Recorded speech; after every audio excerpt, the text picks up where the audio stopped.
Bueno, buenos días a todos. Hoy me toca moderar un panel sobre innovación digital en salud. Y esta palabra, ¿no? Innovación, que parece como una especie de mandato de esta época, que muchas veces nos invita a pensar en lo que va a venir, ¿no? En el futuro. Pero hoy quiero que hablemos del presente, de herramientas que en un momento eran del futuro y que hoy ya se usan para transformar la experiencia de un paciente, de un médico. Y para eso quiero arrancar con vos, María Inés. ¿Estás preparada? Creo que sí. Suponte que yo soy el dueño de una empresa de salud o soy un ministro de salud, como tenemos aquí a tu derecha, y tengo una masa gigantesca de datos y genero otros miles de datos todos los días. ¿Cómo puedo ordenar eso y cómo puedo analizarlo? ¿Qué herramientas existen para pasar de un dato a una mejor experiencia para un paciente, por ejemplo? Bueno, eso hoy es claramente una realidad, es posible, las herramientas ya existen. Hablábamos al inicio de los paneles hoy de que la tecnología está, decía Diego Pereira, la tecnología está y la tecnología está para democratizar el acceso, en este caso, a la salud. Todas las industrias tienen hoy un problema interesante de cómo usar los datos y salud no es la excepción. En general las organizaciones con lo que se encuentran son con silos, ¿no? Inclusive dentro mismo de la organización, silos de datos, un montón de datos que van generando, en el mejor de los casos, cuando están digitalizados. En gobiernos muchas veces encontramos pila de datos que no están todavía digitalizados. La buena noticia es que las herramientas ya existen, entonces uno puede armar, por ejemplo, un lago de datos, pero con herramientas que ya están preparadas. Y no solamente están preparadas para juntar datos, colectar datos de distintas fuentes, sino ya hacerlo bajo las normas HIPAA, por ejemplo, de salud, o sea, que ya estén pensados de una manera que proteja el dato, la privacidad, la confiabilidad, seguridad, etc. Entonces, las herramientas existen además para seguir generando nuevos datos de manera fácil, eficiente y generando eficiencia del sistema. Ejemplo, herramientas que toman la conversación de un médico con un paciente y en lugar de que el médico esté más atento a tener que escribir algo mientras está en la consulta con el paciente, que simplemente la herramienta lo que hace es escuchar, capturar la voz, transformarla en texto y no solamente transformarla en texto, sino transformarla ya siguiendo la terminología CIE 10, por ejemplo. Eso y ya te queda registrado de esa manera. ¿Eso ya se está usando, por ejemplo, en hospitales de la Argentina? Eso ya se está usando. Tenemos ejemplos, voy a mencionar uno, por ejemplo, con el Hospital Italiano. Estamos trabajando en un chatbot. Ese chatbot lo que hace es, el médico le pregunta al chatbot, es un asistente virtual, le pregunta, decime los antecedentes que tiene este paciente, por ejemplo, en hipertensión.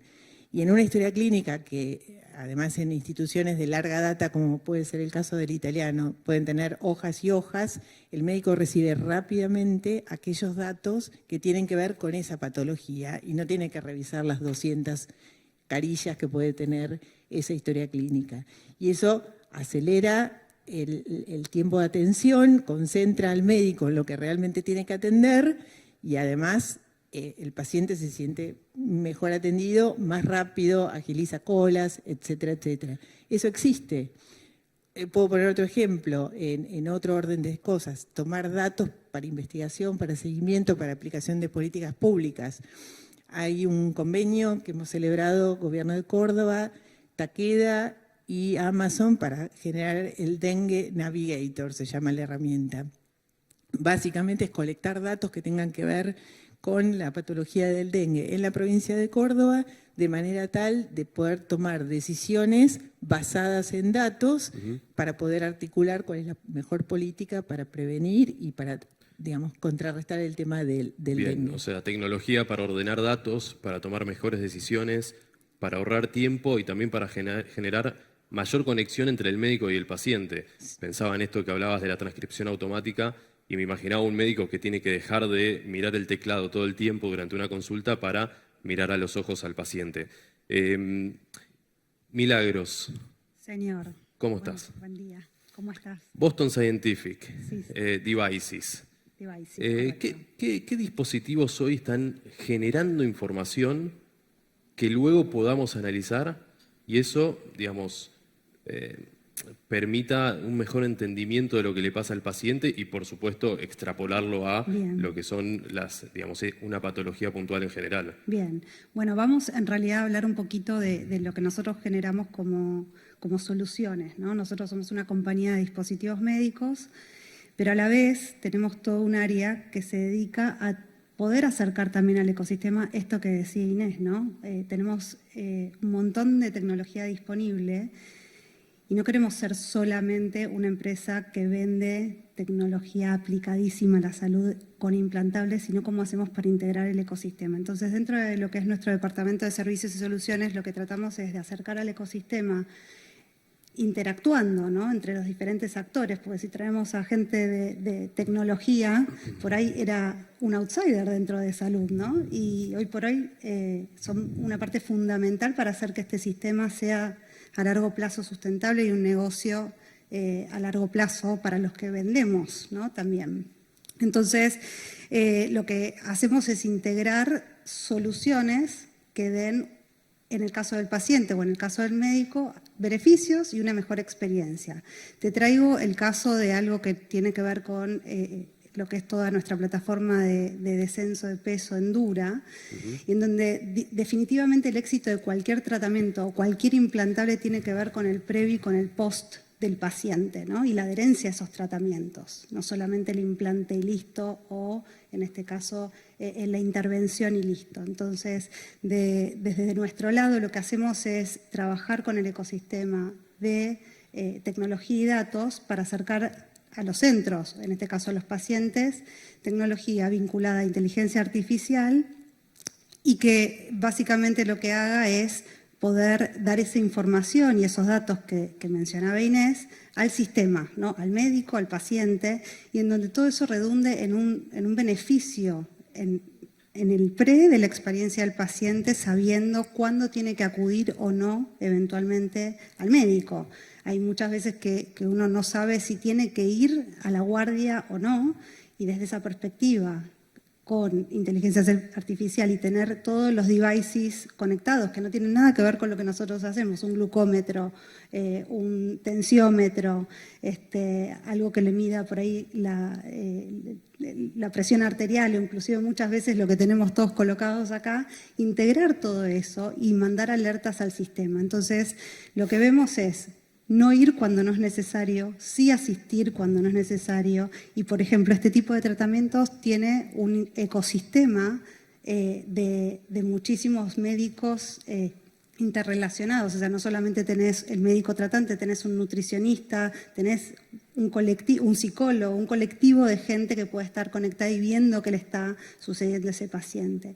Y la realidad es que descarga mucho en lo que es ese porcentaje por ahí que vemos, que es casi un 30%, al sistema, ¿sí?, porque no está asistiendo gente cuando no necesita, y todo eso redunda en una mejor economía general, ¿no?, porque es el paciente que se pidió el día para ir al médico, para colapsar un sistema, quizá innecesariamente, o no, quizá muy necesariamente. Entonces, todo eso es algo que hoy existe y que nosotros como compañía tratamos de acercar e integrar, mucho más allá de ese dispositivo que nosotros comercializamos. Eso desde la perspectiva del paciente. Y después te puedo citar ejemplos que tienen que ver con la educación médica también. Claro, me imagino que toda esa información también sirve para la formación de los médicos. De los médicos, sin duda. Y a la vez, o sea, tenemos otras soluciones que utilizamos para trabajar con los médicos en una edad temprana, fellows, residentes, o mismo ya médicos desarrollándose, en donde muchas veces vos requerís tener asistencia de proctoraje para poder desarrollar ciertas terapias, y en donde hay un riesgo inherente a tratar con pacientes. Entonces, toda la parte de simulación real time, con una experiencia muy vívida a través de todo lo que es tecnología, tenemos unos HoloLens, podemos simular una sala, digamos, de intervención con todo el equipamiento, probar y medir y tener mucho más datos y saber si los médicos están realmente listos para poder meter mano, en el buen sentido, y realmente mitigar muchísimo lo que son los errores que pueden llegar a estar por la propia curva de aprendizaje que se tiene que estar desarrollando en cualquier tipo de intervención con dispositivos que también tienen que ver con tecnología, ¿no? Bien, o sea, tecnología para unificar datos que vienen de distintos dispositivos y nos permiten tener una mirada integral, y también tecnología para mejorar la formación de los médicos y prepararlos para lo que luego van a ser escenarios reales. Bien, Martín Regueiro, vamos un poco a la trinchera, al sistema público, al hospital. Cuando hablamos de inteligencia artificial, de todas estas herramientas que nos permite hoy la tecnología, ¿hay ejemplos concretos, por ejemplo en Neuquén, que los hayan aplicado el sistema público? A ver, buenos días a todos y todas. Sí, nosotros en la provincia venimos avanzando mucho en la administración de los datos, la gestión de la información del sector salud. No tanto en el ámbito público, sino también en el ámbito privado. O sea, nosotros, la provincia tiene 710.000 habitantes y 505.000 personas hacen uso del sistema público de salud, o sea, el 71% de la población. Este fenómeno que se da, también esto que queda por afuera, tenemos una historia unificada de salud que van sumándose prestadores privados, y esa información que nos llega nos permite tener inputs para poder definir y priorizar. La ventaja de tener la historia clínica digital es que tenemos todo el pool de datos y podemos ir definiendo prioridades. Cuando asumimos, lo que hicimos es planteamos los problemas más urgentes y el dato nos permitió saber qué era lo que íbamos a priorizar. Y a partir de eso plantear líneas de cuidado y de esa manera también invertir en eso. Porque no es solamente en lo que cómo planteas la estrategia, sino también cómo vas a invertir en eso desde recursos humanos, equipamiento, insumo, todo lo que haga falta, vehículos, conectividad. O sea, es una provincia que tiene densidades poblacionales muy heterogéneas. En la ciudad de Neuquén tiene muy alta concentración, pero en todo lo que está sobre la cordillera o en la región de Vaca Muerta la densidad poblacional es mucho más baja. Pero bueno, intercensal, el país creció 14,4%, la provincia de Neuquén aumentó un 28,9%, y la región de Vaca Muerta, el departamento Añelo, que es donde está el corazón de Vaca Muerta, aumentó un 68% intercensal. O sea, para nosotros la proyección y el crecimiento que tenemos que ir de la mano con eso. Y de la única manera es teniendo datos para poder saber qué y cómo avanzamos. Y en esa manera de utilizar racionalmente el recurso, también interviene la población que hace uso del sistema público, pero muchas veces que tienen financiadores, tienen prepaga, tienen obra social. Y cuando planteamos las estrategias sanitarias, vamos en línea con la obra social provincial, que es la obra social más grande de la provincia, que es la que principalmente usa el sistema público, y hay lugares donde no hay prestadores privados por las características poblacionales. Entonces, las herramientas tecnológicas a nosotros nos dan un paso más. Estamos a punto de saltar con algunas cuestiones de inteligencia artificial, pero bueno, más que nada con lo que son traductores de información que nos permiten armar más rápido historias clínicas. Pero bueno, es verdad que tenemos que mejorar la calidad del dato, que es un problema que tenemos. No tenemos historia clínica en papel, pero sí nos pasa que muchas veces la calidad del dato es un problema. Lo sabemos muy bien que a veces que por completar se ponen diagnósticos erróneos, bueno, y eso, toda esa basura nos complica a la hora de gestión. Pero lo hicimos de tal manera que de estas 15 líneas de cuidado tenemos indicadores que vamos midiendo año a año. Y la idea es que esos indicadores nosotros se los volvemos también al subsector privado, porque nosotros priorizamos, estos son los 15 primeros problemas, estas son las cosas con las que vamos a trabajar. Y también fortalecemos que en el privado, por ejemplo, la obra social provincial no le cobre coseguro a los pacientes que se tienen que hacer screening de cáncer de colon o screening de cáncer de mama, porque para nosotros es prioritario. Ahora, hay algunas otras patologías o todo lo que tiene que ver con crónicas no transmisibles, o sea, pero vamos pensándolo de esa manera. Y la única manera que tenemos es a través del dato, porque nos deja saber que en un hospital, que es el Hospital Heller de Neuquén, el 67% de la población no tiene obra social, el resto sí, pero en Añelo, que es el corazón de Vaca Muerta, como decía recién, solamente el 37% de la población no tiene cobertura de obra social. El resto tiene obra social. Entonces, al cruzar esa información, a nosotros nos permite ir a cobrarle a la obra social y de esa manera venimos mejorando los valores y también aumentar el nomenclador, pero bueno, son cuestiones que se van por otro lado. Pero sí, si no tenemos una información de calidad y no pensamos en esto de unificar la información también del subsector privado, para nosotros, definir en salud desde un organismo como el Ministerio no sería posible. Pero con esta lógica de pensarnos como sistema de salud nos pone en ese desafío. Y Martín, arranco con vos, pero te pido una respuesta en 180 caracteres y después le paso la palabra a María y a Milagros. Digamos, ¿cuál es la principal barrera para incorporar nueva tecnología? En el caso del Ministerio, ¿son los recursos económicos o cuál es el primer freno? Hay un dicho ese que dice que por $1 te pago la idea, pero por $1 millón la implementación. O sea, la mayoría de las veces las ideas son fantásticas, pero a la hora de llevarlo a territorio... O sea, implementar la receta electrónica fue un problema y era una mejora para todos. Nos permitió trazar medicamentos, nos permitió hacer forecast de consumo, o sea, nos dio un montón de cosas, pero la limitante muchas veces, o la mayoría de las veces, aunque sea para nosotros, es la implementación. Es que los equipos puedan adaptarse a estos cambios culturales que implican tener estas herramientas y después confiar en la herramienta. Porque termina pasando que tenemos herramientas que tenemos que empezar, en algún momento hay que empezar. Se empieza por el principio y en esto, cómo vamos avanzando, creo que tenemos que ver eso, cómo implementarlo de manera lógica, ordenada y que dé buenos resultados. Milagros. Recojo lo que dice Martín, adopción por un lado y esta ambidiestridad que tenemos que tener de estar en lo urgente, lo importante y de corto plazo, que digamos los presupuestos son reducidos y lo sabemos, y a la vez en lo esencial y esto que el futuro es hoy, y ya estamos viviendo esto y por eso la adopción, pero esto es estratégico y es estratégico a largo plazo y tiene que ver con la sustentabilidad de lo que siempre hablamos del sistema, ¿no? Entonces, este manejo de esta ambidiestridad que tenemos que tener entre lo urgente, importante y lo estratégico y acercar el futuro. María. Yo diría que lo que está de moda hoy es la inteligencia artificial. Para que haya inteligencia artificial y poder usar las herramientas, tiene que haber datos. Y datos en cantidad y poder usar modelos. Y para poder usar esos modelos, necesariamente tenés que tener tecnología muy fuerte detrás, y a eso vienen los servicios de nube como los de Amazon Web Services. Nosotros decimos que desde Amazon Web Services lo que tratamos es democratizar el acceso a la tecnología. Hoy la tecnología no es la barrera. Puede ser el proceso de cambio, puede ser el cómo pensar y demás. Entonces la invitación que hacemos es pensar en grande y ejecutar en chiquito.